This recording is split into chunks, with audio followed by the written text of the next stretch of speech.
Welcome back, Fun Fam! And if you're brand new to the channel, welcome in to follow the Bradley's Fun. This is the Daily Dish with me, your host, yours truly, Ron E. Bradley. I hope that wherever you are, you're having a phenomenal day.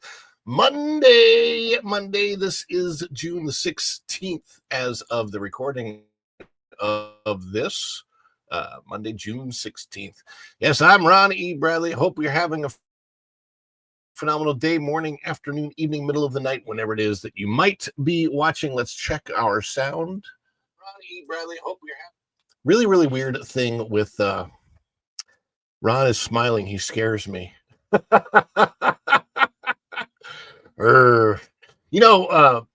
It's funny that you say that, because when Batman came out in 1989, the one with the Jack Nicholson as the Joker, I worked on my Joker smile. I had to, because I really wanted to impersonate Jack Nicholson. By the way, for those of you just coming in now, please click that like button. We need to get as many likes as we can, especially since we're starting a half an hour early today, a little bit different. So,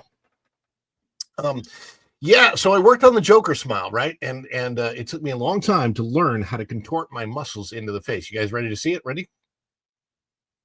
It looks like this.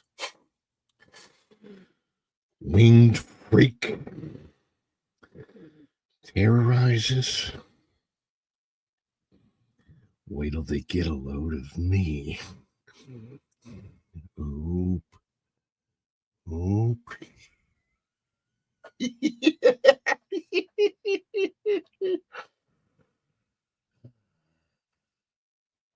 This was not easy to learn how to do, believe it or not. Yeah, that was that should scare everybody.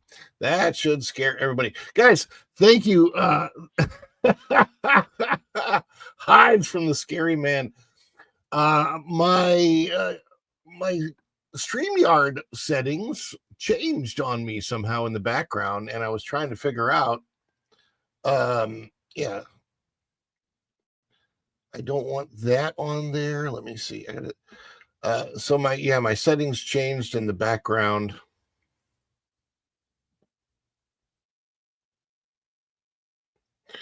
Let me see here.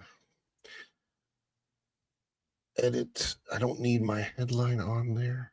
This is supposed to be green, not gray. I don't know why. It should be green, but it's gray. More like Whoville.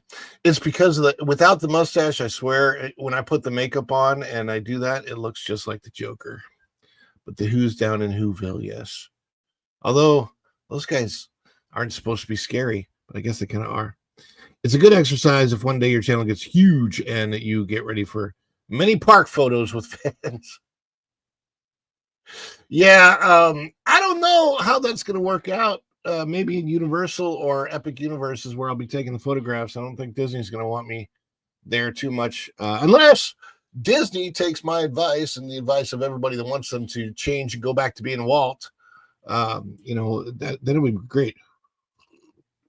There are things that Disney does that are just perfectly fine. For example, the change over to Test Track. Not really worth talking about because it's not particularly overwhelmingly excited. It's just Test Track 3.0. The track on the outside of the building, the track is exactly the same. So that I don't know that the ride experience is going to change a whole lot. It's just some retheming. So we'll see. We'll see if it works out. Hopefully they're kind of going back to the original Test Track idea of when it was actually a test track. But there's so many other things that they're changing right now that are so bad.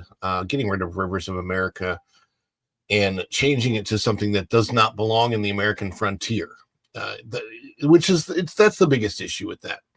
Thank you guys for being here, especially early, because I know the reason I wanted to start early, and a lot of people probably didn't get the memo, if you will, but if you were watching the pro show, the WDW pro show on Friday morning,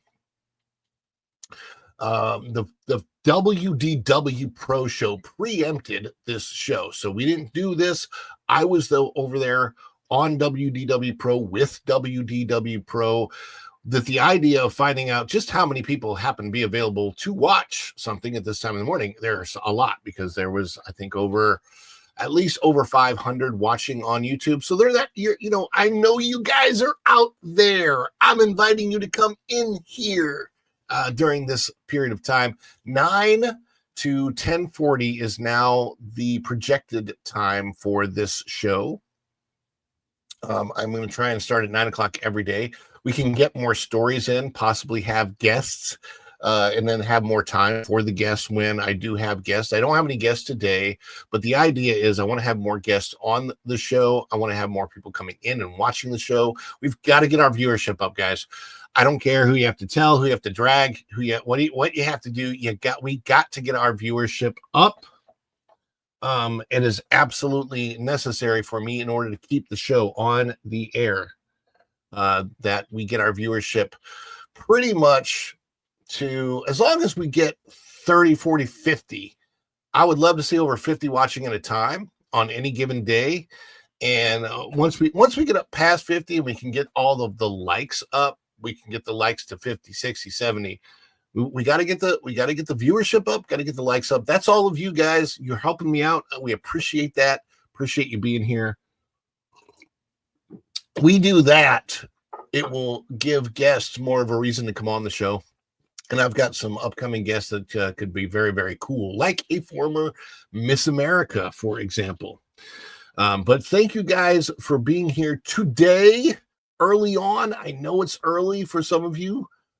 So I appreciate that. I know when you saw the time change from 9:30 to 9 a.m. and you're like, but 9:30 was already early for me. You guys were probably like, right.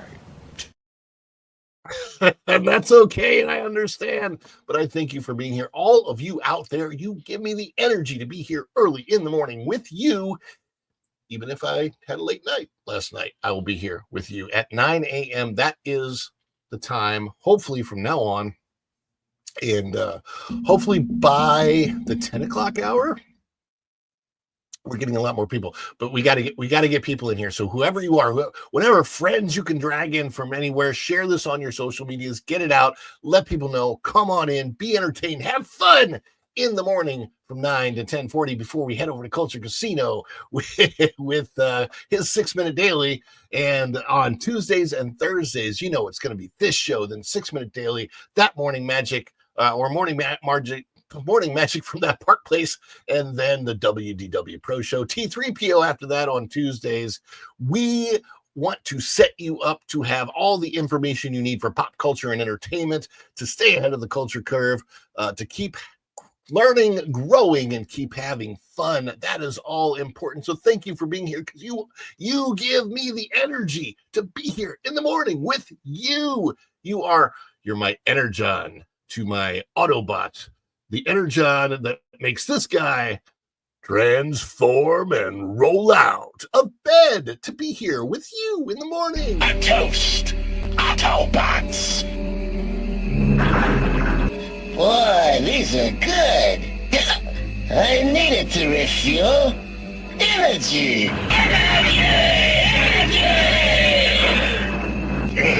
This stuff's the greatest!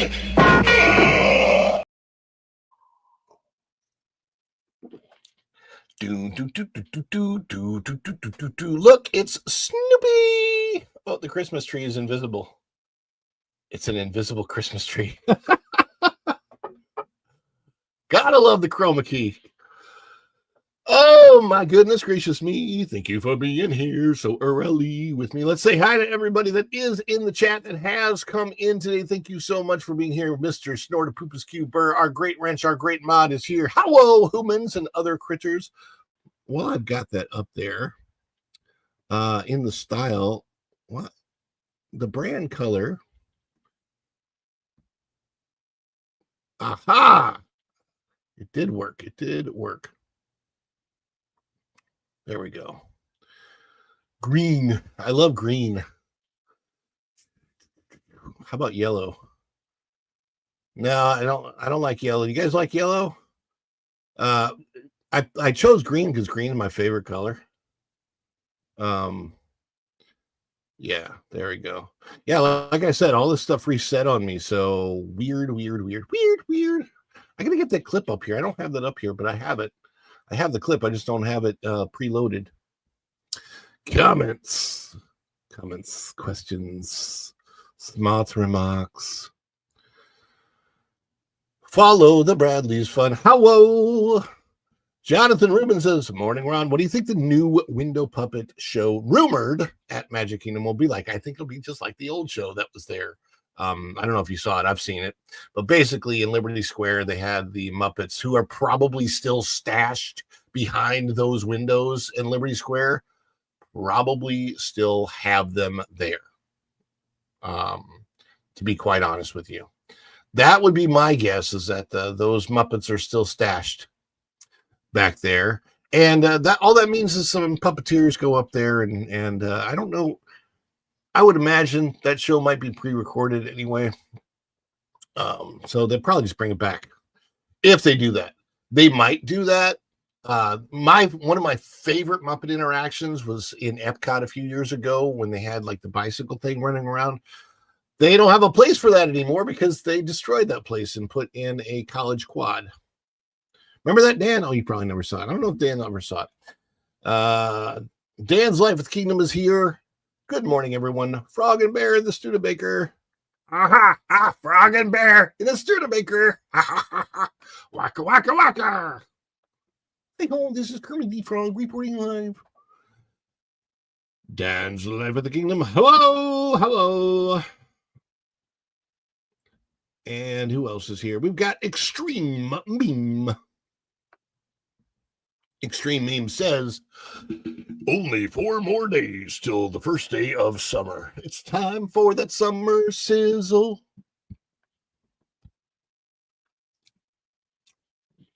The Who's down in Whoville. Oh my goodness gracious me. It's all because of an Imagineer with TDS for feelings hurt. So Rivers of America is going away. Possibly. Puce. What color? I like puce. You would. Extreme Meme, are you old enough to remember Puce Pops? Do you remember what Puce Pops were? Puce Pops comes from Santa Claus the movie, which is an old Alexander and Ilya Salkind movie.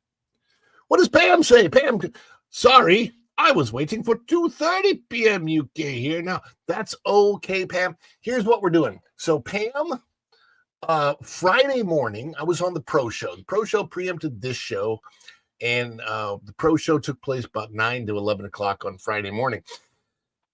That was because of a StreamYard issue on Thursday. The Pro Show was dropped in the middle of the show. So I said, hey, let me be on the show tomorrow morning. I'll do your show instead of my show. Let's bring my viewers over here and hopefully take some viewers away from that. The point is, I wanted to see how many viewers are available this time slot of the day. There are hundreds of you out there.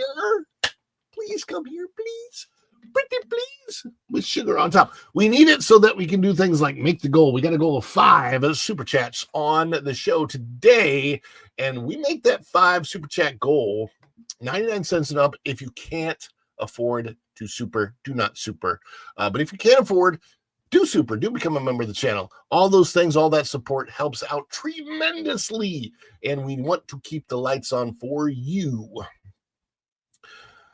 Yes, that's where the line is from. Man, Extreme Meme must be about my age because, yeah, there's not that many people that even know about Dudley Moore, John Lithgow, and Santa Claus the movie. What a great Christmas flick. I have to watch it every year at Christmas. It's my favorite movie about Santa Claus, the Vendigum and the story and the way that I love that movie. I don't know how many people are aware of it or familiar with it, but yeah. Snort to Poopus Cuba. Hi there.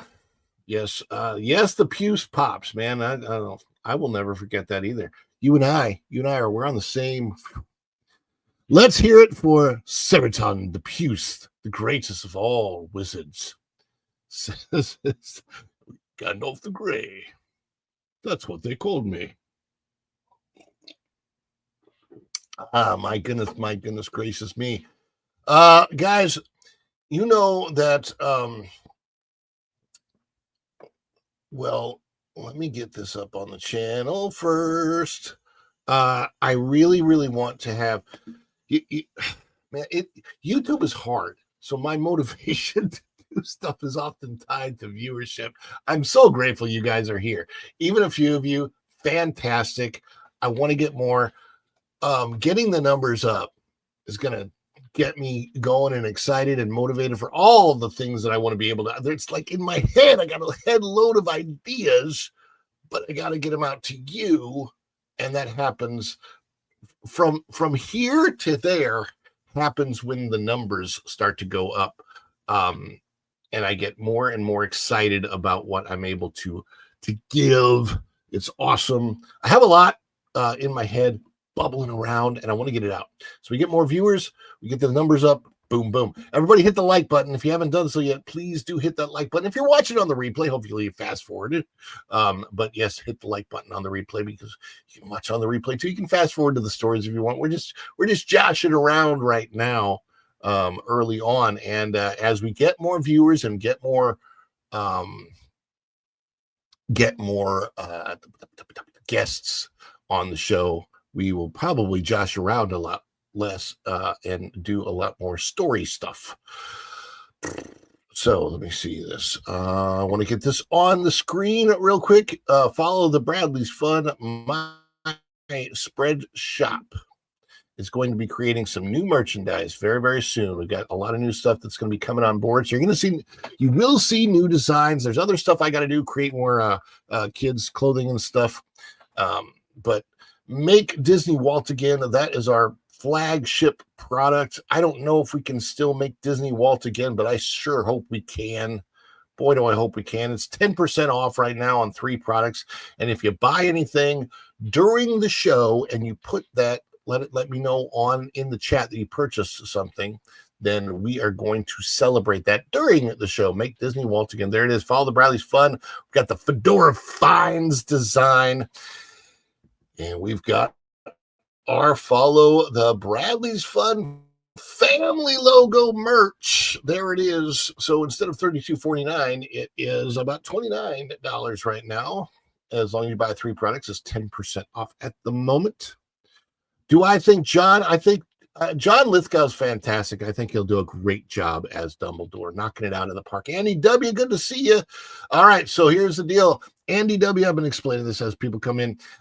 Friday, we preempted the show with the pro show from 9 to 10:30, 11 o'clock. Anyway, so once I did that, I realized that I could be up and I could be doing the show and possibly gather more audience by doing a longer show.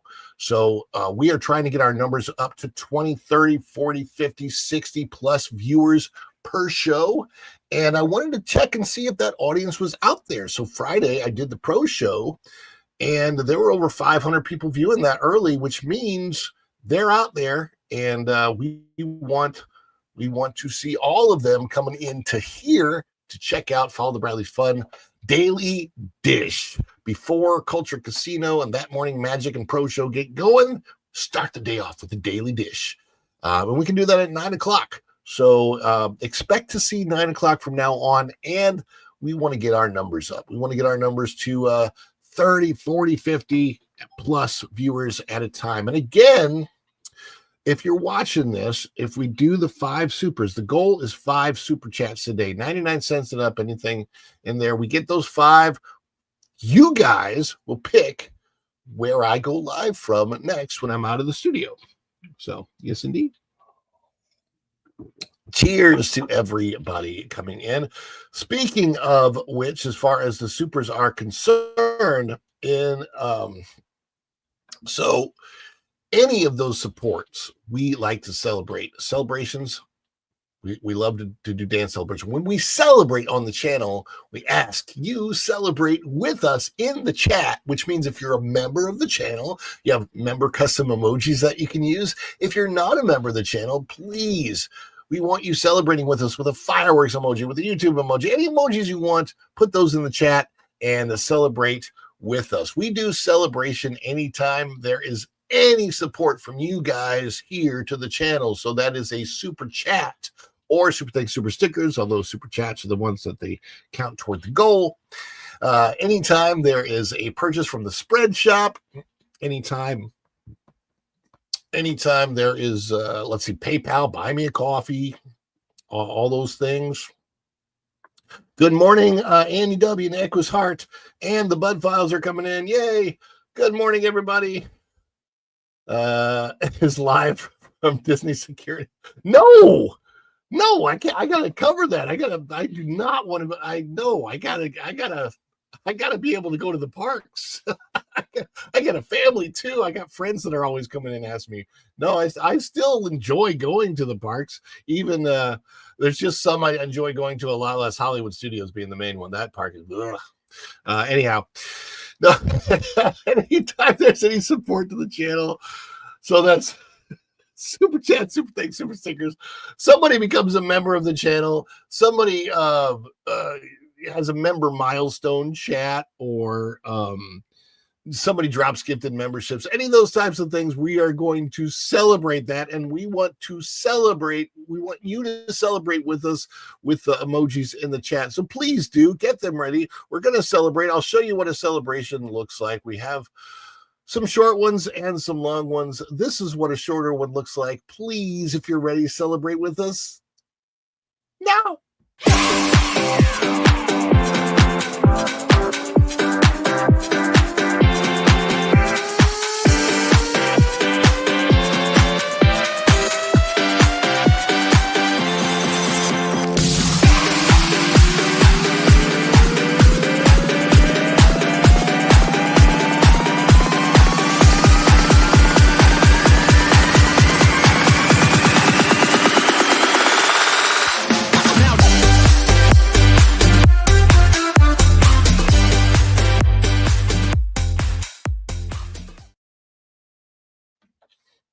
Oh, sorry. Caught me dancing.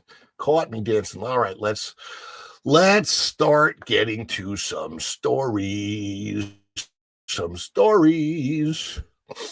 Let me see here. Bum, bum, bum, bum, bum, bum, bum, bum. How many people have seen Lilo and Stitch? Let me know in the chat if you've seen the new live action Lilo and Stitch. Why are my notifications coming up when I thought I put do not disturb on? I don't know what happened there. Got notifications coming up on my phone, which I thought I put do not disturb, so I'm not supposed to be getting notifications right now.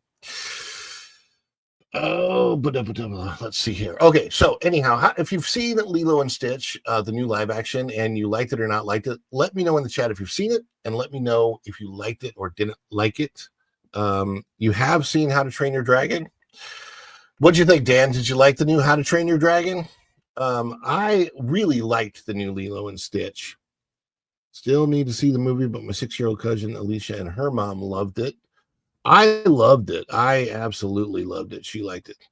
And so what's going on right now with Lilo and Stitch is a lot of commentators, especially on typically like the more moderate or maybe conservative leaning sides of things, have, again, this is what I don't like. They've criticized Disney. They criticized Disney when Disney actually did the right thing, and that looks bad because poor criticisms. If you're gonna, like, okay, so WDW Pro, that Park Place, all of us here, we call balls and strikes. If Disney does something that's not good, we're gonna call it that way. If it's good, we're gonna say it's good. And Lilo and Stitch was good. I mean, the live action, here's the problem. A lot of people misinterpreted the ending and what that meant and blah, blah, blah. And the problem is that I think it was the director of the movie may have said something about it that was not like appropriate. No, Jonathan, I do not think we'll get updated characters because we don't need them. There's no reason for that. And plus, the updated characters for live actions have not worked out very well. The one that they did for Ariel, I don't know if Ariel still has her meet and greet in Hollywood studios, but the live action Ariel was meeting and nobody was going to see her. And it was sad. I felt bad for the actors, whoever did that, but like she never had a line. It was blah. Anyway, so we're going to talk about this live action Lilo and Stitch thing. So the live action Lilo and Stitch is out. It's doing very well at the box office. It's hit over 800 million worldwide so far. Its trajectory is towards $1 billion, but it's also somewhat divisive among commentators. Some people like myself absolutely loving the live action. Full disclosure, I didn't love the animated version. But if you did, that's great. I have no issue with that. Other people are, deeply critical of this new live action version because the ending is different. And some people are saying, where's the Ohana? Oh, let's see what the director said. Probably didn't give the best take, but we are going to get this on the screen. This story out of thatparkplace.com for all the news that should be fun. Bookmark it if you haven't done so yet. This is, again, out of That Park Place by Marvin Montanaro. The headline, Disney director destroys the message of Lilo and Stitch with one tone-deaf quote about its ending. Quote, people do get left behind. Yes, it's a tone-deaf quote because actually nobody really got left behind in the live action, which is kind of weird because he directed it. He should know. There's a cute little screenshot from the live action Lilo and Stitch with Stitch take control. Stitch drive. Stitch drive.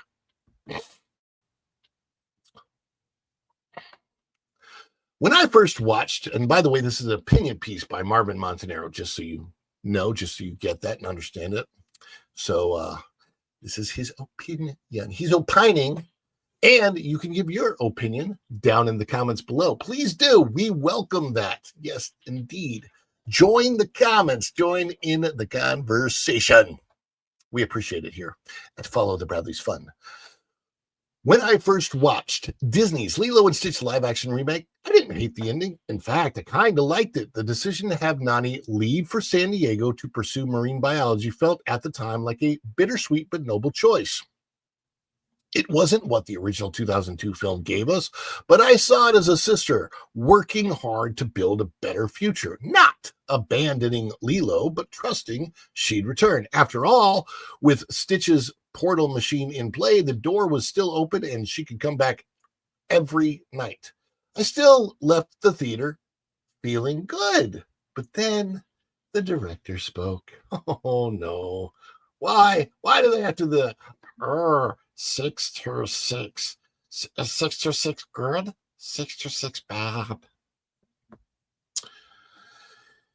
In a recent interview with Collider, the grand champion of shill outlets, director Dean Fleischer Camp tried to defend his version of the Lilo and Stitch ending and wound up completely obliterating the very heart of the story. In a jaw-dropping quote that's already making waves, Camp said the following, quote, "We wanted to tell a story that's honest about what it means to lose everything and still find a way forward," end quote. He said, quote, "People do get left behind, like what Nani says, and it's incumbent upon the community to make sure they aren't forgotten," end quote. Excuse me? People do get left behind in a Lilo and Stitch movie, the movie that popularized the phrase, "Ohana means family." And That family means no one gets left behind or forgotten. That line, that sentiment from the man who created this movie is the exact opposite of what Lilo and Stitch is supposed to be. It's not just a misread of the story, it's a betrayal of the core. Live action Lilo is super cute. You just cannot get around that. I don't know that she's probably growing out of that cuteness already in real life because it was filmed a few years ago, but that happens. The original film is beloved precisely because it rejected that fatalistic mindset. Lilo, Nani, and Stitch don't give up on each other. They fight tooth and nail to stay together, in the resolution where the Grand Councilwoman allows them to remain on Earth as a family reinforces that bond. Nobody gets left behind. That's not just a quote in the movie, it is the movie. So when a remake director shrugs and tells audience that actually people do get left behind, and that's just life, he's not expanding the meaning of Ohana, he's erasing it. To make matters worse, Camp doesn't just stand by the decision, he lashes out at critics of it, suggesting most of them haven't even seen the movie. A fair amount of people who are dunking on that premise have not actually seen the movie, and they write me stuff that is clearly wrong. He said, "Well, hi, Dean, I saw your movie, and the only one who is clearly wrong here is you." His excuse is not clarification, it's deflection. If viewers are reacting negatively to the emotional gut punch of Nani leaving Lilo, even if it's technically done with love, maybe the issue isn't that they're uninformed. Maybe the issue is that you changed the soul of the film. And then there's Collider, of course, acting as the dutiful defense squad. Instead of seriously exploring the backlash, they frame the film as a massive success, pointing to a 93% audience score on Rotten Tomatoes and calling it one of the biggest hits of the movie year. The tone, smug, dismissive, almost performative in its praise. Well, that's Collider for you. What are you going to do? But this is part of a broader pattern with Disney remakes, where new directors can't seem to resist injecting their worldview into stories that didn't need fixing. The irony is that Lilo and Stitch was already rich with cultural specificity, heart, and timeless lessons. It didn't need a cynical update. It didn't need a message about how sometimes the people you love just have to go. When I first saw it, I loved it because I editorialized my own meaning behind the Lilo and Stitch ending. But leave it to Disney Creative to obliterate something you thought you enjoyed with one tone-deaf quote to shill a mainstream media outlet. Stitch a dog? It needed what the original gave us, a promise that even in broken families, even in loss, Ohana means you don't walk away. Dean Fleischer Camp broke that promise and then tried to tell audiences that the new version is just as good. It's not. He leaves us with the question, what's your take on the new ending? Look, let us know, by the way, in the comments, what is your take on the new ending? My take is I'm ignoring the director because I don't think the director really understands even what he did. And that happens sometimes. I mean, if we're going to be honest, we have to understand that just because you are the creator of a movie doesn't mean that you're going to get what the audience takes away from that movie. Now, I personally took away from it that here's what is happening. Nani is making sure that Lilo does not get left behind. Why? Because Lilo is placed with in the care of her neighbors. Nani is literally coming back to visit Lilo every single night, possibly spending more time with Lilo in this new situation than she would have if she was allowed to continue to live there with Lilo. So I was thinking, like, in a real, like, I know it's an alien, it's a fictitious story and all that, but in my own head, if Nani had stayed, she would have to find a job where she works all the time to support Lilo. By the time she gets home, she's tired. She doesn't want to deal with it. It's a bad situation. By Lilo being taken care of by the neighbor, it makes a lot more sense. Nani's coming back every night. She graduates early. She knocks it out. She graduates in 3 years. She comes back. She's a marine biologist in Hawaii. Guess how much she's making? $81,000 a year to start. Not a bad salary for a 21, 22-year-old girl. That can go up to $135,000 over time. I know because I studied it. I looked it up. So I think that the premise is that Nani is doing what she can to make sure that Lilo does not get left behind, that she creates a better life for her and her sister. She comes back. Lilo's either 9 or 10 when she's done. She's raising her from the second grade, third grade on up, right? And it's a better situation. I think that when Nani comes back and she's a marine biologist and she has her day work, she's basically like acting as the mom to Lilo at that point in time. It all gets better. By the way, they could do that. They could have a Lilo and Stitch 2 where Nani has graduated college and is back. I would do that. What would you do? I'm very, very curious. Let me know in the comments below. Do you think that it should have been the original ending? Are you missing Gantu in the story? If you haven't seen it, there's a spoiler alert. Gantu's not in it. Let us know in the comments below. Yes, please, all of your thoughts. Let us know down below before you go out the door. And thank you for coming in, checking this one out today. Let's check out the chat because it looks like we got our first of hopefully 5 super chats with Izzo's Place coming in hot with the $5. Let's attack the week. Time for fun, family. I think that deserves a Izzo's Place. Let's give you the should we do this?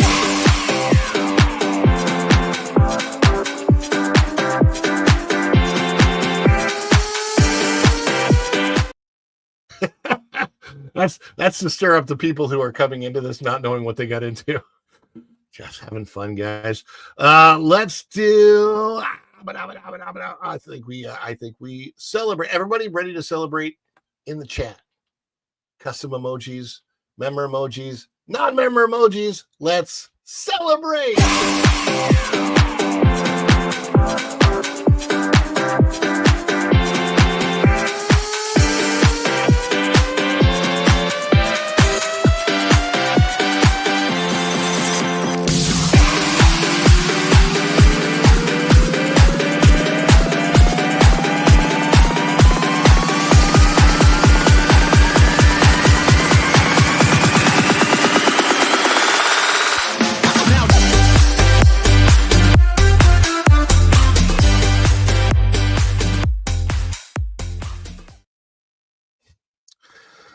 James all day. I haven't heard about Joe Rohde coming back to Walt Disney Imagineering. I heard that he was on as a consultant, possibly, but I didn't know if he actually came back. I haven't seen it anywhere. I know he's come back as a consultant. Ron Clements coming back is great. There is potentially, I would say, some healing at Disney. Jesus Caballo, Trumpy Trump, yay! That's funny. Yes, indeed. So not 100% sure. I'm going to be looking for those stories though in the next few days. I haven't seen those stories up on that Park Place yet, but that doesn't mean that they are not coming. So they very well might be on the way. Oh golly, I'm definitely not. I don't want my show taken down. There's a story that I'm going to avoid. But there is another story that I'm kind of excited about. And yay, celebration. It's funny because I know that sometimes the show is a little bit in a delay. Celebrations happen in a delay. I see a lot of new people have come in to because used to the 9:30 time slot. Let me explain to all of the new people coming in right now. Us Jay Ude it way in way igpay atenlay. Oh boy, that would be a lot. That would be a lot. Ohana. But I haven't. I've never eaten at Ohana. Jonathan? Not once. Anyway, so for everybody coming in right now, let me explain what was going on. And if I've missed you in the chat, let me see. I saw Izzo, my mom. Oh, my mom came in. Hi, Mom. Kathleen Fantazzi is here. Everybody say hi to my mom. By the way, thank you to my beautiful wife. This shirt was a Father's Day gift. We appreciate that so much. And Jeremy Heath is here. Izzo's Place is here. Yes, exactly. That's exactly. I agree with that sentiment 100%. It's like the oxygen mask. You got to help yourself before you can help others. James All Day is here. Good to see you in the chat.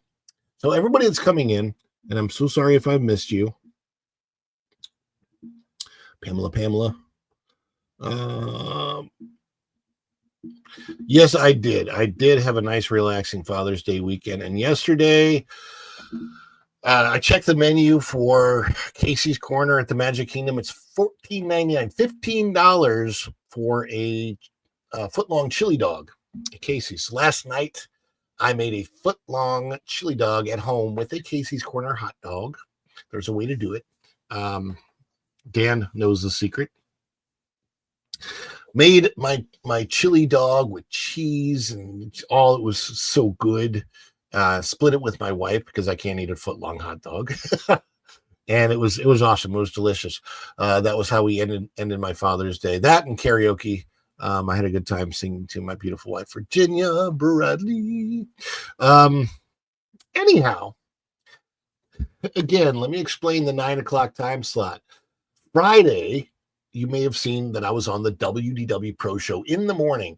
That morning, that happened, okay, because Thursday on the Pro Show, they got cut short. So Pro and I had a conversation because he wanted to come in and finish the show on Friday morning. And I'm like, let me come on your show because I want to see, how many viewers are potential out there during this same time slot that I'm doing my show. And I think they had over 500 viewers on YouTube, maybe over 600 on YouTube. I think 1,000 between YouTube and X watching all that. So I'm like, okay, the viewers are out there.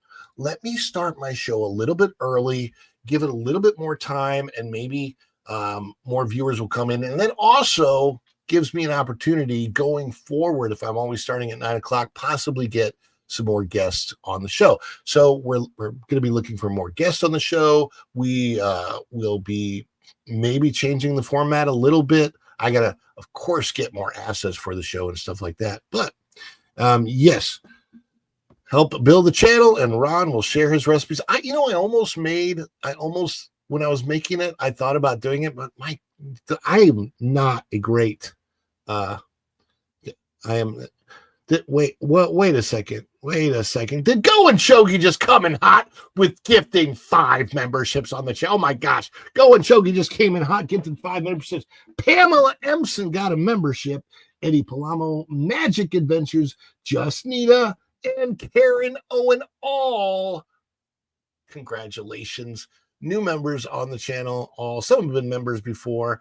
I think that deserves a bit of a celebration. Are you ready? Let's celebrate. Is it too much? Too much? It's perfect! Oh, this is just the best of us seen.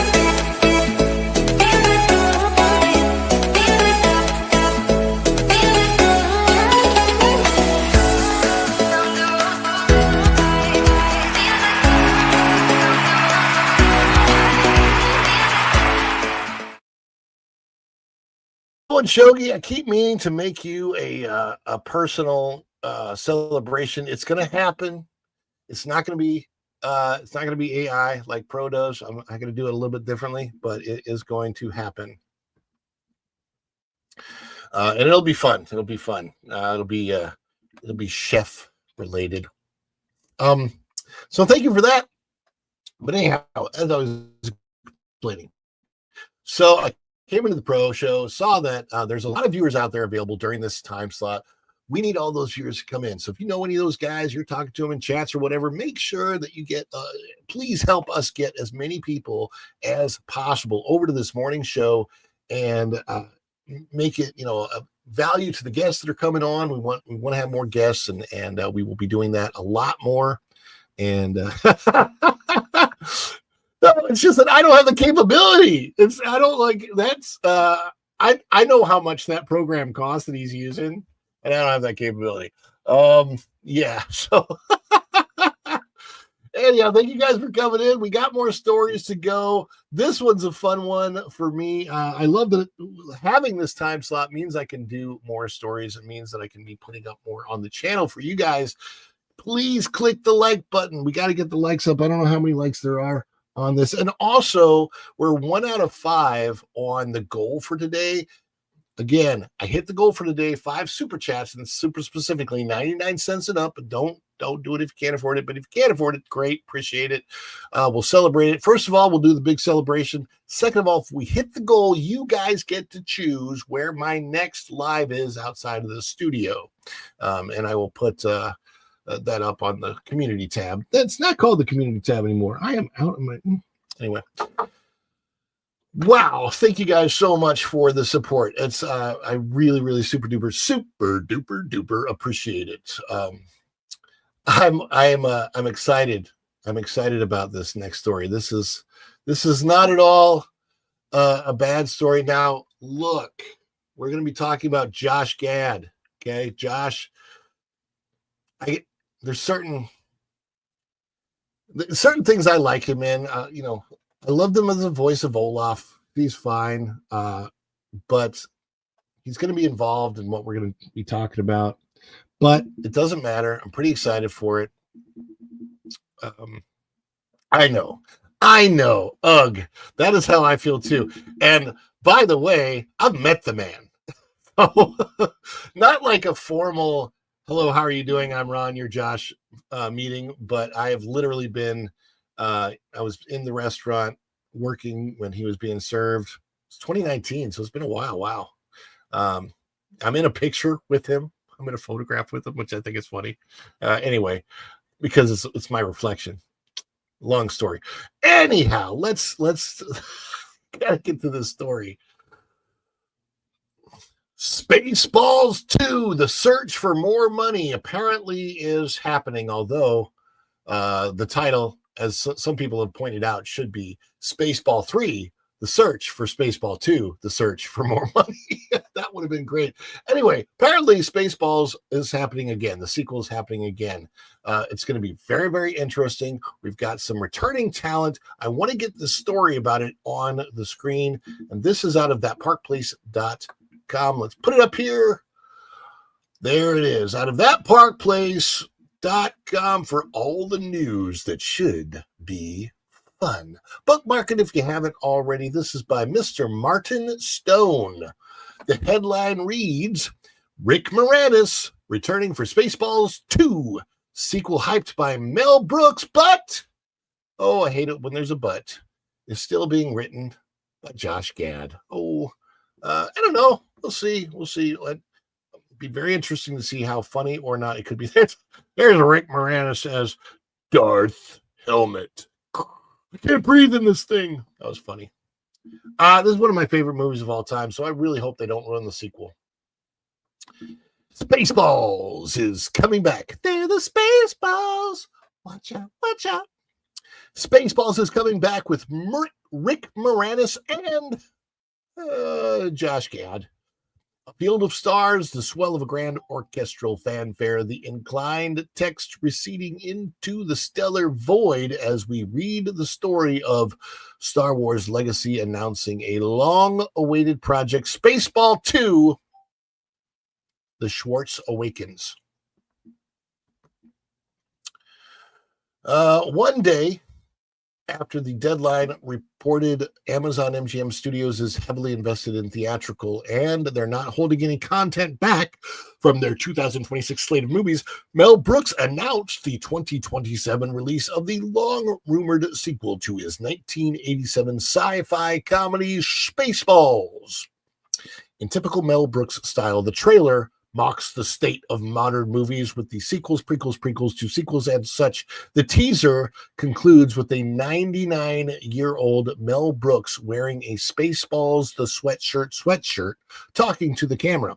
Brooks will appear again as the sage Yogurt, who once guided the film's heroes into a greater understanding of the Schwartz and where the real money of a movie is made. Merchandising! There's the tweet from Mel Brooks. As you can see, he says, "I told you we'd be back." I'm not going to go into all of that, and I'm not sure if I can play it, so I don't know that I'm not going to play it here, at least. Spaceballs 2 has been rumored for a long time, with Moranis saying in 2013 that it might be called Spaceballs 3, The Search for Spaceballs 2. But when that fell through, Brooks said he would like to release a sequel called Spaceballs 2, The Search for More Money. That would be released after the next Star Wars movie, The Force Awakens, at the time. That too didn't happen. Vanished into thin air. Clearly, the sequels and spin-offs have been on Brooks's mind, just not his own. The teaser's text crawl ends by saying that in 38 years, there has only ever been one Spaceballs until now. This is factually in error, since there was a 15-episode animated series, Spaceballs the Animated Series, which aired in 2008 on G4. I do not want to leave this hanging on that photograph of Josh Gad. There's something about him, I don't know, it's off-putting. While Brooks was heavily touted in this reveal, it's important to remember that he's not writing this second entry. Absent from all the recent hype has been Josh Gad, Frozen, who has been confirmed to be writing and starring in the upcoming Spaceballs sequel. Brooks will simply produce while reprising the role of Yogurt. Hopefully, for me, this is for me, you can let us know in the comments below too, what you think of this as we go along in the story. Please do comment. Hopefully Josh Gad plays, I'm hoping that he plays like the son or grandson of the dog. What's his name?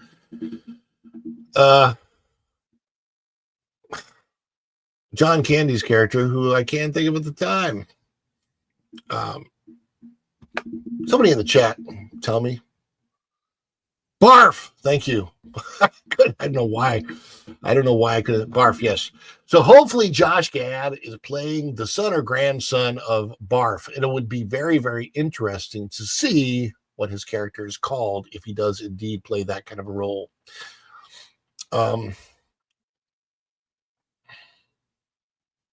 Yes, so it says, absent from all the recent hype has been Josh Gad, who has been confirmed to be writing and starring in the upcoming Spaceballs sequel. Brooks, that is Mel Brooks, will simply produce while reprising the role of Yogurt.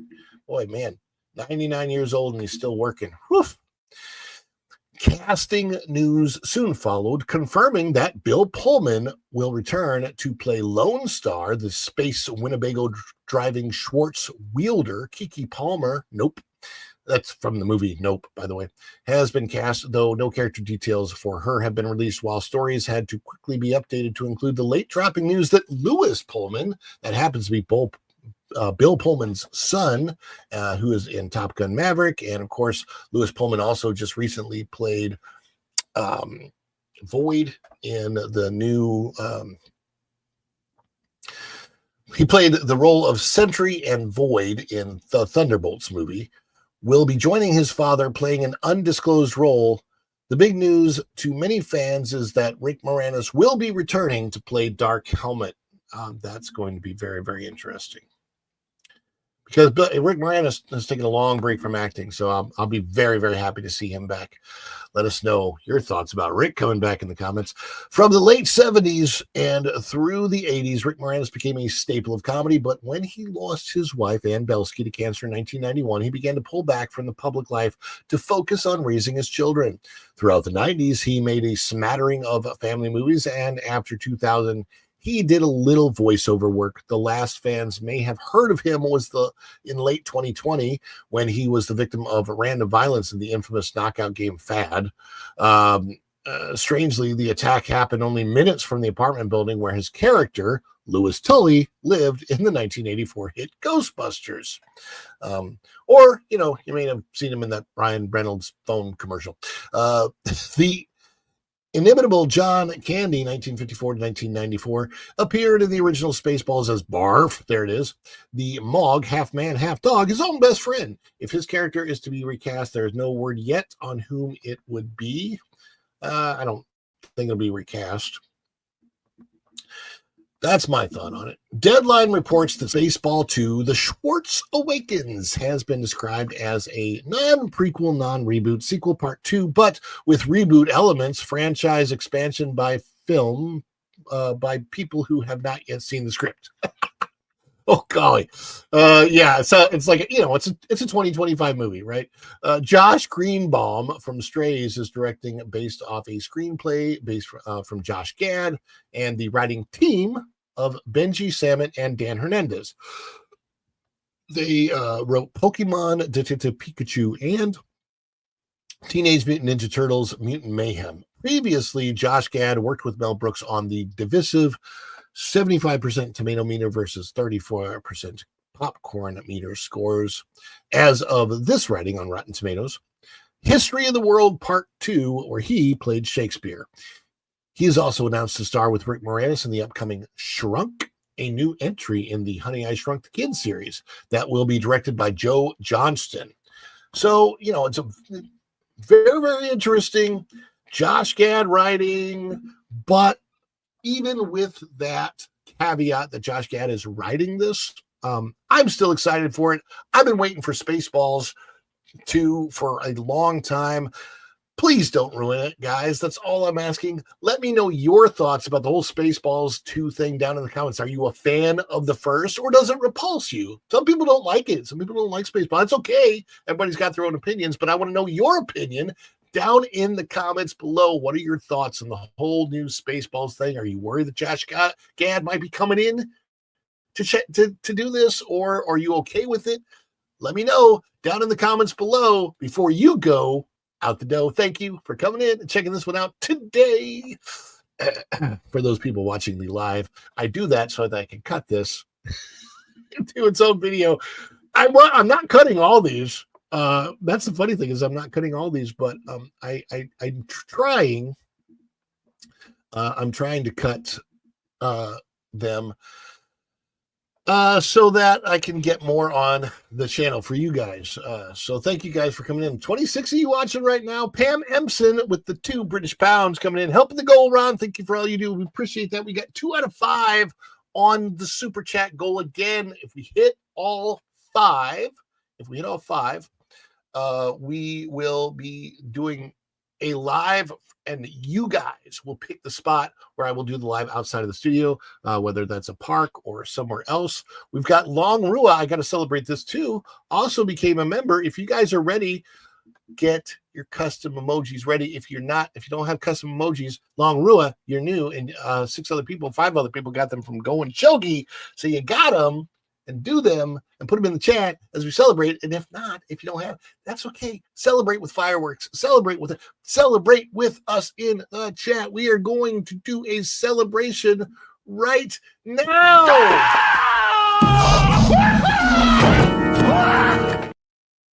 That is not the celebration. I am so sorry. Hold on a second, guys. Got the wrong one on the screen. Are you ready? Are you ready? Let's celebrate.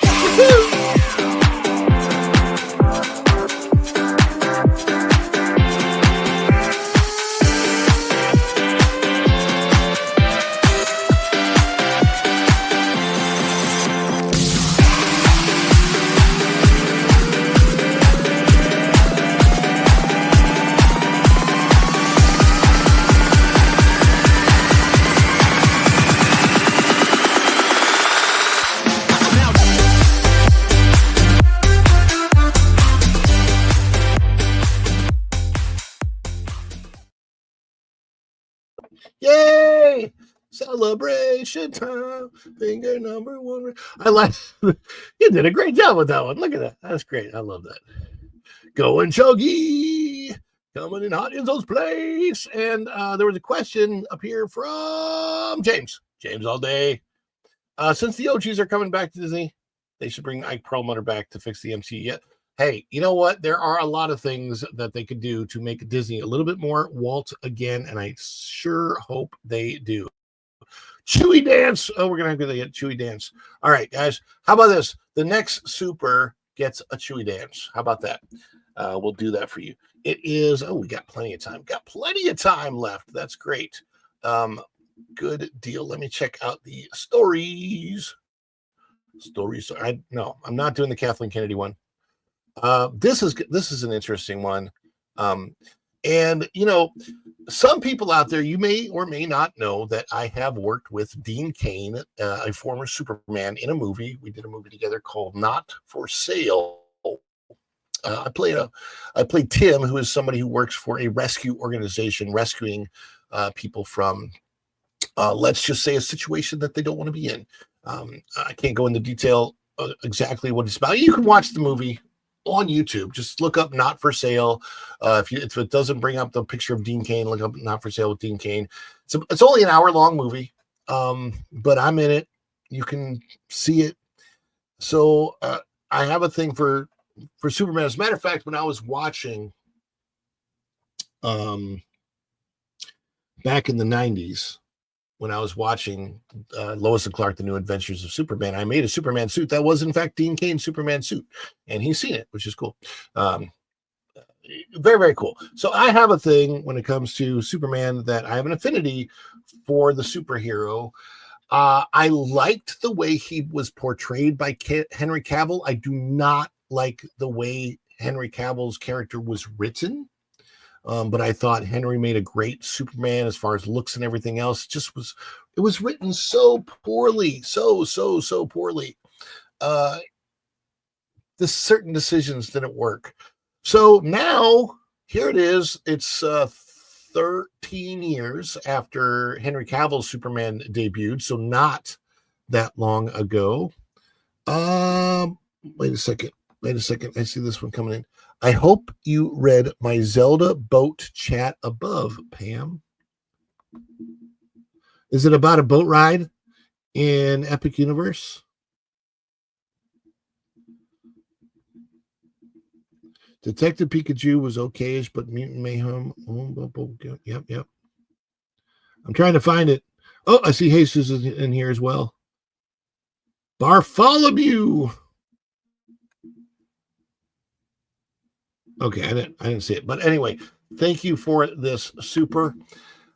Longrua, I don't know what it's 20,000 something. If you want to type into the chat what exactly that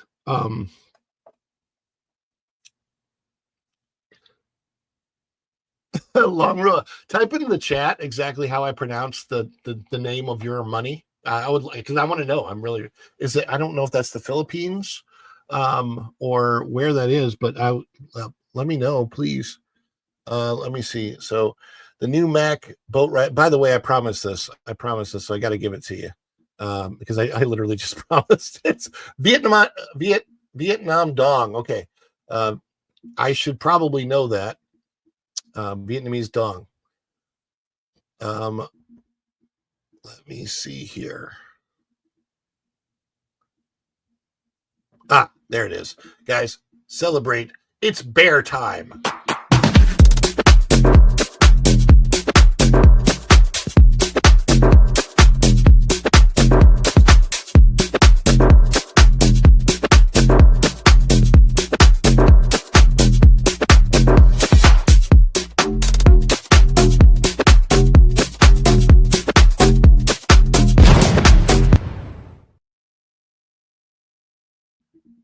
Oops, I missed the Vietnamese dong. Chewy dance. We've got Gandalf. Looks like Gandalf playing in Super Mario 3. Interesting. Aha, yay, Pam found it. Good. Glad we were able to highlight that for you. Very, very good. Okay, cool. All right, so let me get the story on the screen. A brand new Superman is coming in just a few weeks. That is right. It is James Gunn's version of the Superman story. I believe it was going to be called Superman Legacy, and now it's just Superman. So I love looking at this piece. This is an opinion piece out of thatparkplace.com. Let me get it on the screen. And it's a very, very important opinion piece indeed by our good friend Marvin Montanaro over there at thatparkplace.com. Please bookmark it if you haven't done so yet. Why the world needs Superman and why Superman doesn't need James Gunn. I found this piece to be quite interesting. There is David Cornsweet looking very CGI'd, even though apparently this is not CGI. Maybe he just looks like a robot. I don't know. It's a strange feeling to walk out of a theater genuinely wanting to love a Superman movie and yet feeling absolutely nothing. That was my experience after both Superman Returns and Man of Steel. And it's the feeling I fear will return with the James Gunn Superman. Because while the world desperately needs Superman now more than ever, we don't need another egotistical director trying to reshape him into a reflection of their own image. Superman is bigger than Zack Snyder. Superman is bigger than James Gunn. He's even bigger than Warner Brothers Discovery. He's an icon, not because he's all powerful, but because he's morally grounded. He doesn't represent nihilism, postmodern angst, or Hollywood's need for trauma-centric story arcs. He represents hope, and not the kind of vague, empty hope scrawled on a Kryptonian family crest. Real hope, the kind grounded in truth, justice, and the American way. Oh, what an important saying that is. You know, when you think about that, it means so much. It means liberty. It means freedom. It means the ability to shape your own life. I mean, that is like when Superman talked about the American way, it was really about the American dream, the ability to shape your life how you choose. That never happened really a lot in history before America, before the United States of America. So that phrase, truth, justice, and the American way, what Superman stands for, it was always super, super important to Superman, the character. Let's start with that last part, the American way. It's reportedly absent from Gunn's script, and that's not a small omission. It's a rejection of the Superman core.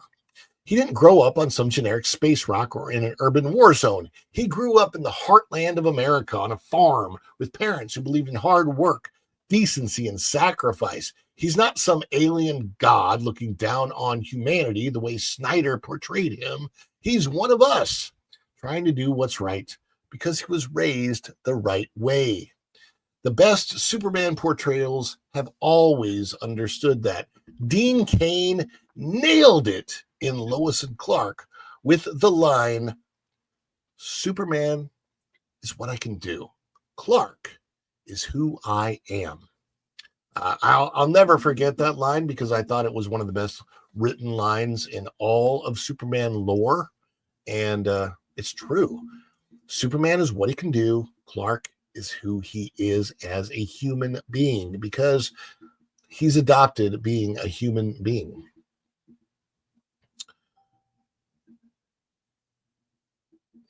It's not just clever. It's everything. Clark isn't the mask anymore. Clark Kent is the man. That's what grounds him, and that's what makes him worth rooting for. While I love the Christopher Reeve Superman films, they were from a different era. One where Superman stood apart from humanity and used the disguise of Clark Kent to blend in. I've always preferred the more modern interpretation where Clark is the person his parents raised and Superman is a disguise he uses to help people. There is Tyler Hoechlin as Superman and Superman in Lois 2023.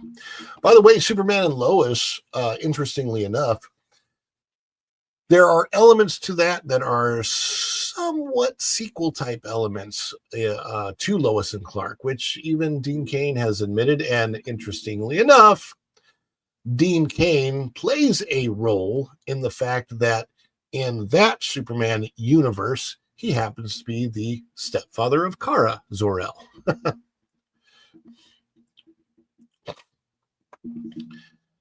You see it again in Tyler Hoechlin's portrayal on Superman and Lois, one of the most shockingly faithful interpretations of the character in recent years. A father, a husband, a protector.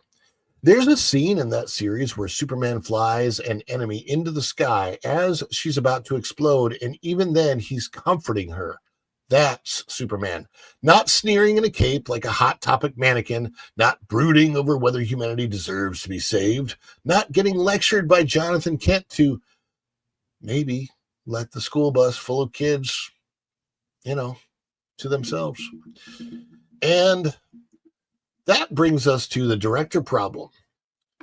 For nearly 2 decades now, Superman hasn't been allowed to simply be Superman. He's been reduced to a prop in the self-aggrandizing ego trips of Hollywood creatives.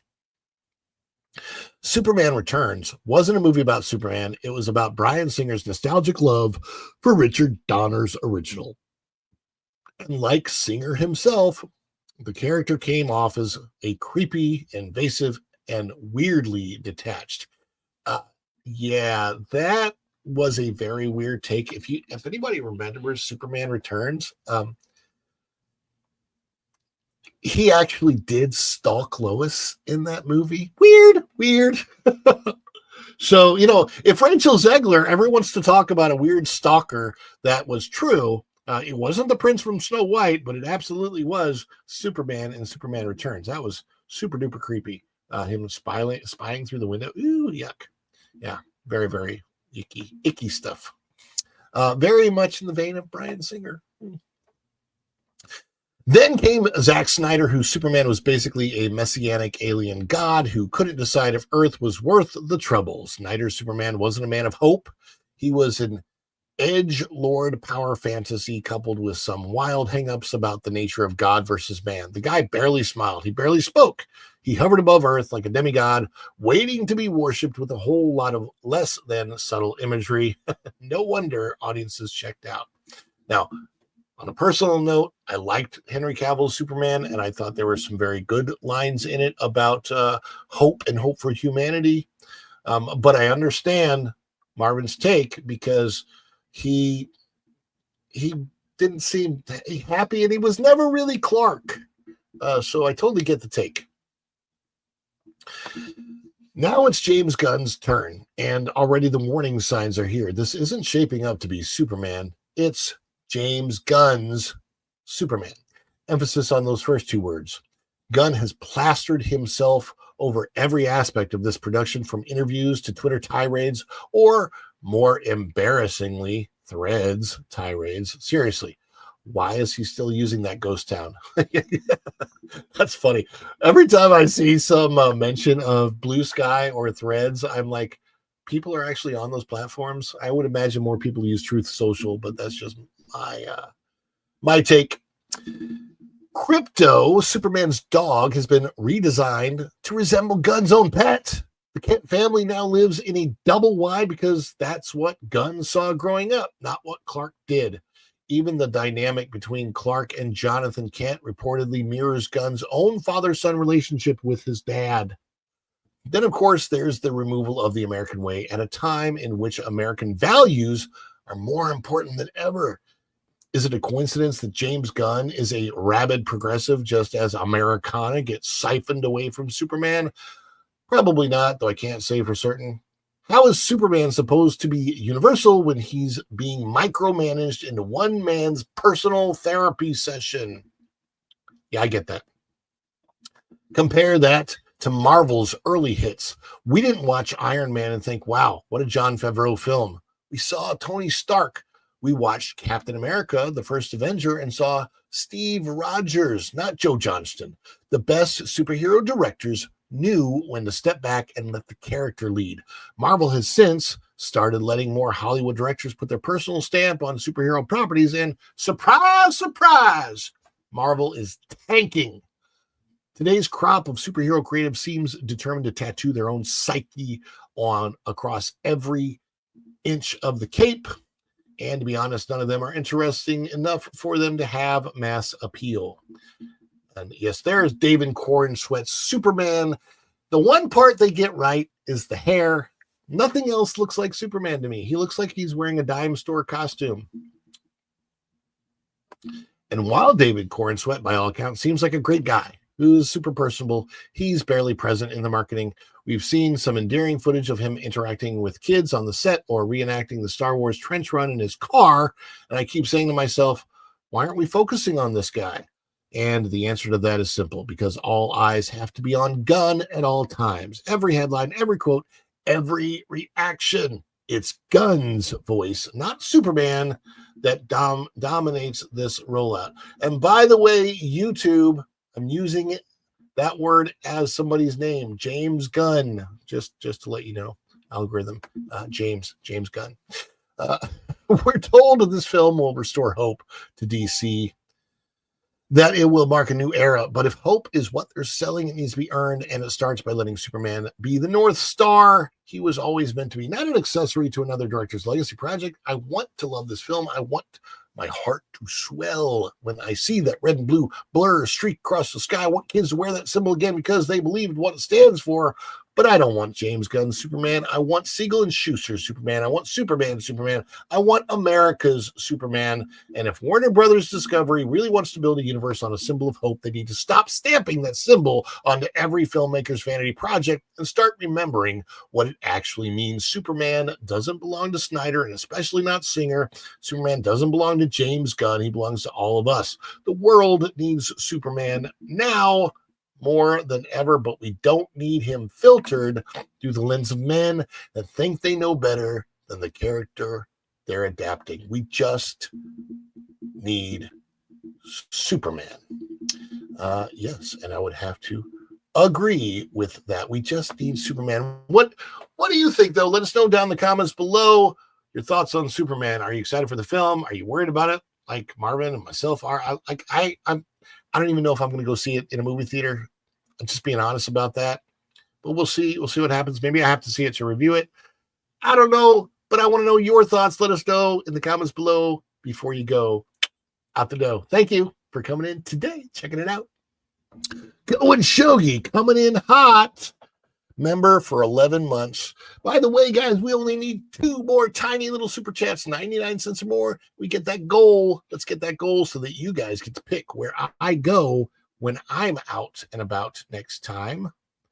Jessica Lynn says, we cannot wait. My husband loves Superman and we will be there. Well, and that's the thing. The biggest thing I'm worried about is people like you who are hyped up for this Superman and then go watch it and are like, wait, that doesn't feel like Superman. That could be potentially even worse. We'll see what it does. Same thing for Lilo and Stitch. A lot of people were hyped up for Lilo and Stitch. A lot of people walked away loving it like I did, and that may happen to you, but it was very divisive. Some people walked away not loving it at all. So we'll see what happens with this version of Superman.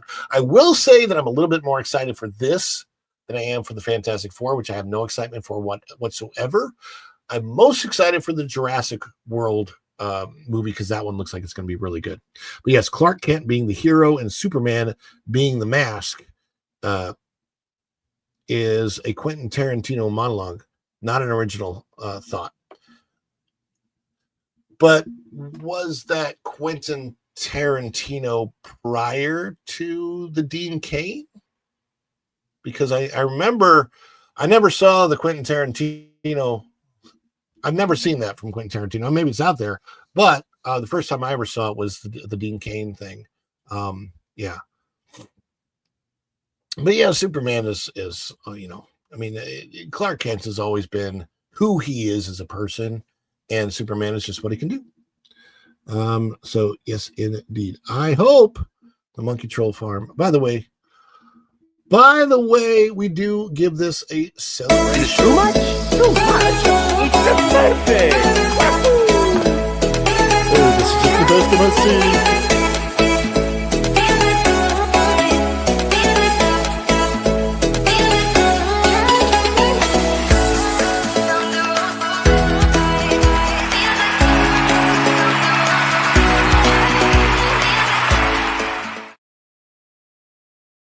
was Bill's speech at the end of Kill Bill, so 2004. Not sure about Dean Cain.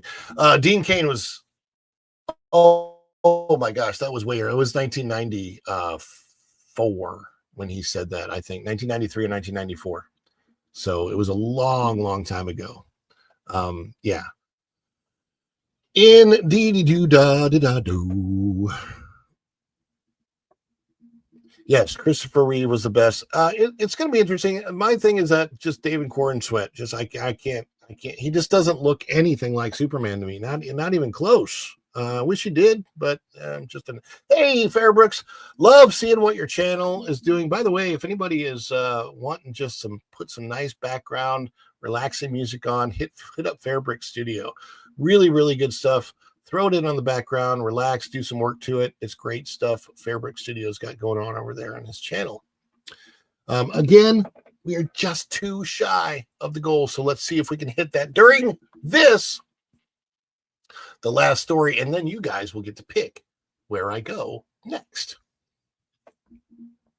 You guys will get to pick where I go next when I'm doing a live outside of the studio. Oh, let's see if I have the gusto to do this story. I got to get it on the screen, and then we'll get you over to culture right after this. Yes, indeed. Hey ho, this is Kermit the Frog for Muppet Vision 3D is something that we are not necessarily ever going to hear again, although recently there's hope that we might. So Muppet Vision 3D, where are the Muppets going? We know for a fact that Muppets, at least for a time, will be over at Muppet Mayhem Rock and Roller Coaster. I don't know what they're going to call it, but they're going over to Rock and Roller Coaster, right? But there's been a lot of rumors swelling that the Muppet Vision 3D could come back in the park somewhere, or on VR, or maybe there's going to be Muppets somewhere else in the parks, like the Magic Kingdom show could come back. Lots of rumors swelling around the Muppets right now. So we are going to get this interesting story on the screen. Again, this is out of that parkplace.com bookmark it if you haven't, by our good friend Marvin Montanaro. The Henson family, that is Jim Henson's family, confirms possibility of Muppet Vision 3D coming to virtual reality platforms as rumors swirl over a physical comeback in Walt Disney World. Now, this is really, really interesting to me. Here he is. Hi-ho, this is Kermit the Frog reporting live. It's not easy being green. Could we experience Muppet Vision VR? According to Jim Henson's daughter, it's a possibility. Fans of Muppet Vision 3D received an unexpected dose of good news this week as Lisa Henson, CEO of the Jim Henson Company and daughter of Jim Henson, confirmed that the beloved attraction may soon have a second life in virtual reality.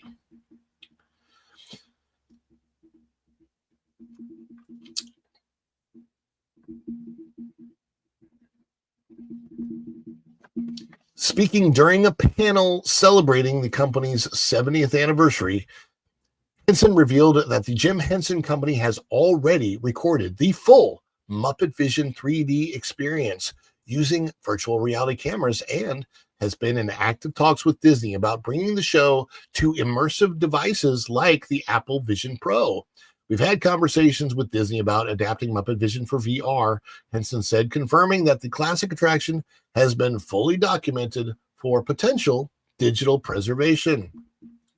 Aw, there's Kermit the Frog playing the banjo, probably singing the Rainbow Connection.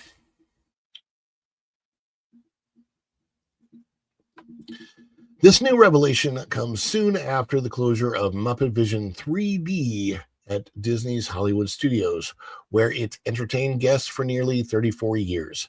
As the final project overseen by Jim Henson himself, the show has long held a revered place in Disney history, and it appears that legacy may continue in the digital realm.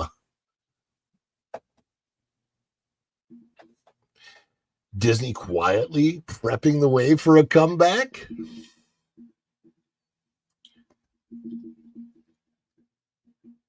But while a VR adaptation is certainly exciting, fans shouldn't rule out a more tangible return to the parks. In fact, That Park Place exclusively reported that Muppet Vision 3D could be on the verge of a physical comeback. Not, of course, in its original location. According to a source that is close to the situation at Disney, there has been internal chatter about relocating the attraction to a different theater inside Disney's Hollywood studios, specifically the Villains Theater, currently home to Disney Villains Unfairly Ever After, has been floated as a possible new home for the Muppets, especially in light of poor guest reception to the new show. Now, this is something that I was saying a long time ago, not as a rumor, but as a suggestion. If you're going to move the Muppets back to the roller coaster, you might as well move the Muppet Theater back there too. And that was before the Villain show ever came out. So, but here is a look at the concept art for Monstropolis. And if you look at the concept art, what you can see is still there is the Muppets Theater, the Pizza Rizzo. I still think they'll just call it Pizza Roz. I think that's what it is. Most of the buildings are still there. The only Studio One is removed to open up the courtyard a bit. It's going to be interesting. The Villains Theater shares a crucial trait with Muppet Vision 3D's old location, the same seating capacity, making it a logical candidate for the attraction's return. Even more intriguing, the theater sits directly adjacent to Rock and Roller Coaster, which Disney has already confirmed will be rethemed to the Muppets in 2026. Sources told That Park Place that conversations have taken place about rebranding the area as a new Muppets courtyard with Muppet Vision 3D as a centerpiece. Maybe they're listening to little old me, because that's what I've been saying the whole time. Do it. Here's that Rock and Roller Coaster artwork for Muppets Mayhem. Anima! I wonder what that will be like and how they're going to do songs for that. Adding fuel to the fire, several elements from the original show, props, set pieces, and decor are being carefully preserved by Disney. While the company hasn't said whether these are intended for a new installation or simply archival storage, the attention to detail suggests there's more at play than just sentimental hoarding. Disney already teased preservation plans. The idea that Disney would preserve and possibly repurpose Muppet Vision 3D is consistent with official statements made as early as November 2024, when the company announced the show's closure.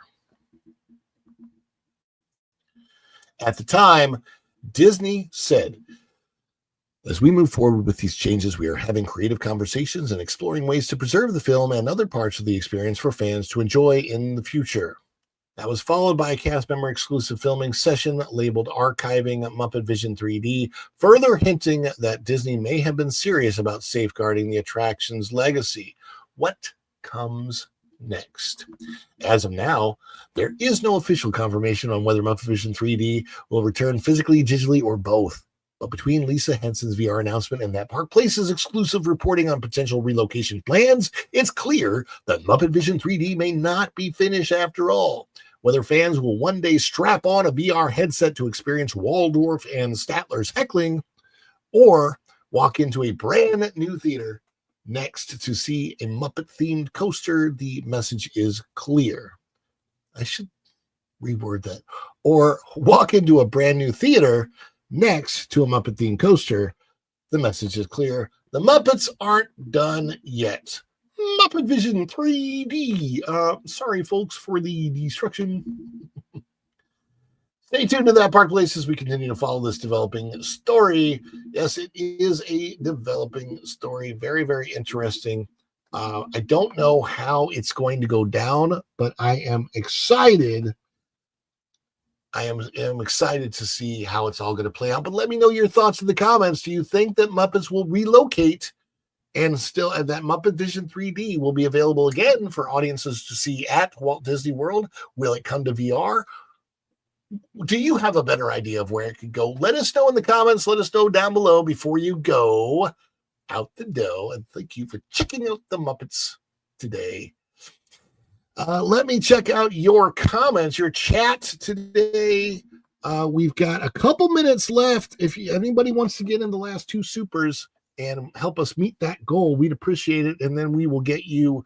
And what I will do is I will put up, if we get it, I will put it up on the community tab, a poll of the different places that I could go to next and let you guys decide where that's going to be. I will put emphasis to the people when you're chatting on that of who left the supers and stuff. So, but let me know if it happens. Great. If not, that's fine too. We've got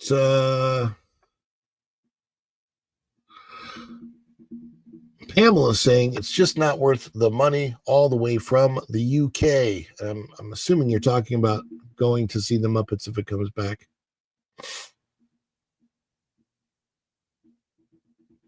Barbara Hammer, I have not seen you in the chat before. Welcome in.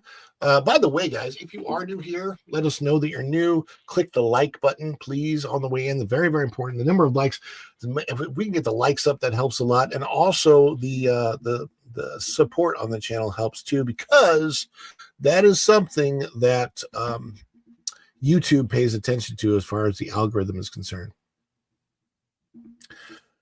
Izzo's phone left us and then came back. Well, that's there you go. Thanks for coming back, Izzo. Good to see you. Longrua says, imagine the fallout if they put Laugh Floor in the Muppet Theater. They're going to. They're absolutely going to put a version of Laugh Floor in the Muppet Theater. I'm 100% sure that's what's going to happen. It's not been announced, but I think that there's going to be a version of it. And in those place, I think this is a smart comment right here. I'm not going back to Walt Disney World unless they change their minds on Rivers of America and Muppet Vision. The value for the ticket price isn't there for me anymore. I agree. If you're coming from a distance, the only reason I keep the little tiny pass that I have is so that I can go into the park, film things, and report what I need to. I'm going to be honest with you guys. When I'm going to the park, most of the time, it's not really that great of a time for me. In the summertime, it's hot and miserable. It's nasty. I'd rather go to Universal. I'd rather go to a water park or something like that. It's definitely not the same as it used to be. Disney World has lost its luster for me in a big, big way. So I go and do the reporting because I want to try and help people that are paying thousands of dollars to get here. That's why I do what I do. Because if you're paying that money, you're going to want the value for your vacation. And I'm hoping that I give good information that helps direct where those vacation dollars that you're spending are going to go. Muppets in Space would be a good Laugh Floor replacement. They're not going to do it. They're not going to do anything with Muppets there. Barbara Hammer says, I really wish they would have left the beautiful Muppet Vision 3D Hall alone and the surrounding area and built Monsters, Inc. elsewhere.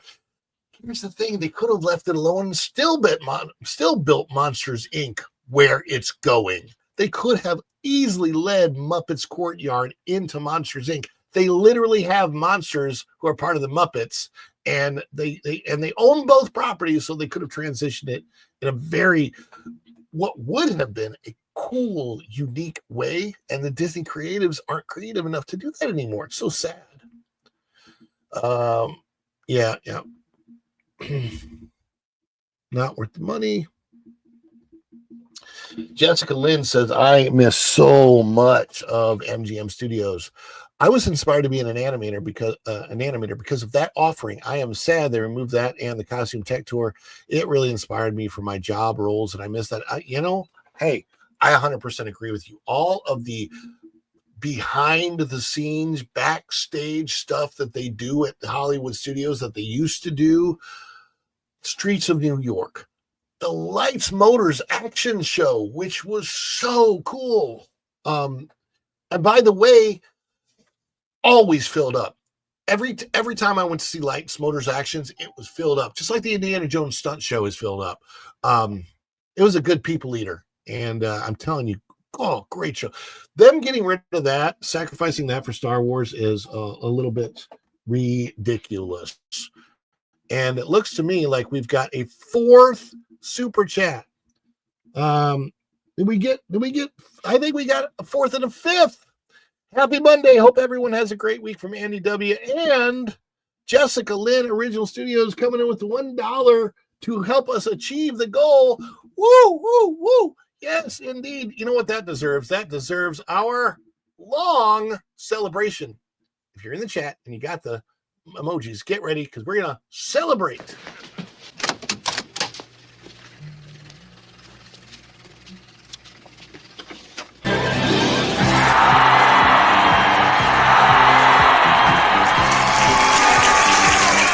Is it too much? Too much? It's perfect! Wahoo! Oh, this is too much. Give me a break. I couldn't be more excited.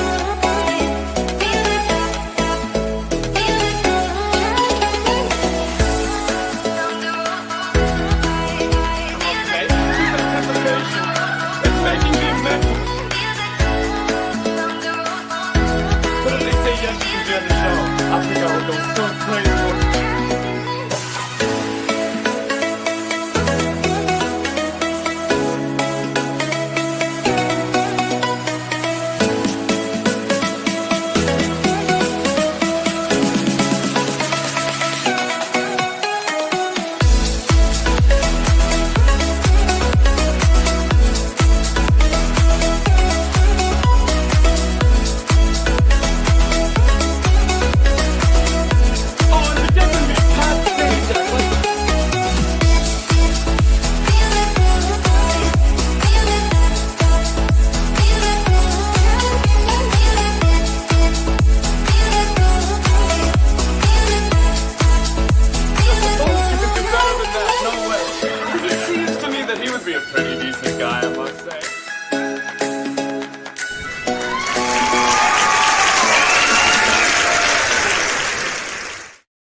Thank you guys so much. Now, please pay attention to the community tab. If I had time, I would do the poll here in the live, but I want to get us over to Culture Casino on time. I know he's probably started his show already.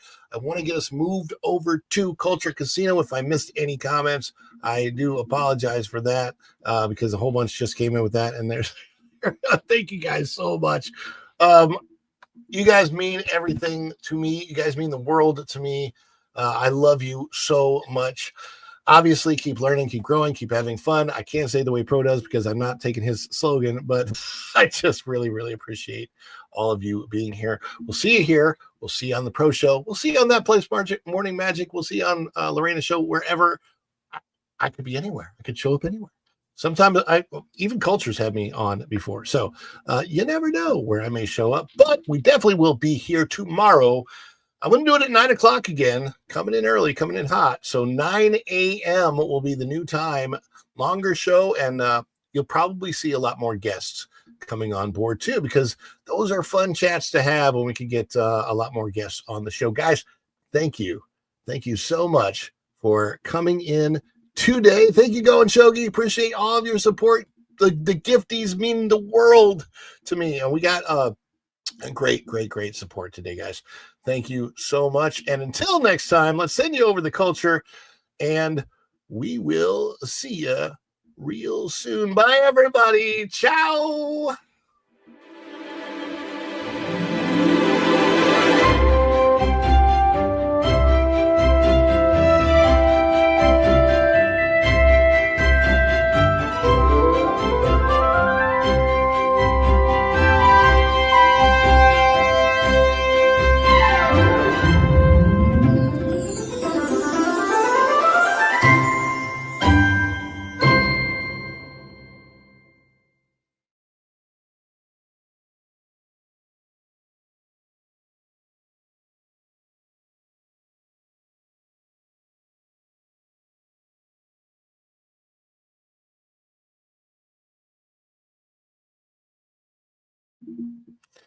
Sorry, guys.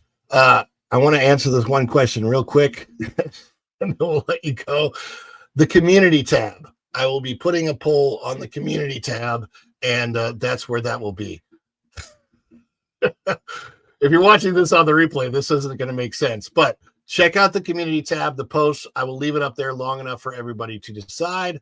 There will be a number of selections, possible choices, and we'll go from there, guys. Okay, cool. Thank you so much for coming in. Bye, everybody. This time I will send you off. Go over to culture. Go over to culture, guys. Go over to culture. We'll send you off with this dance.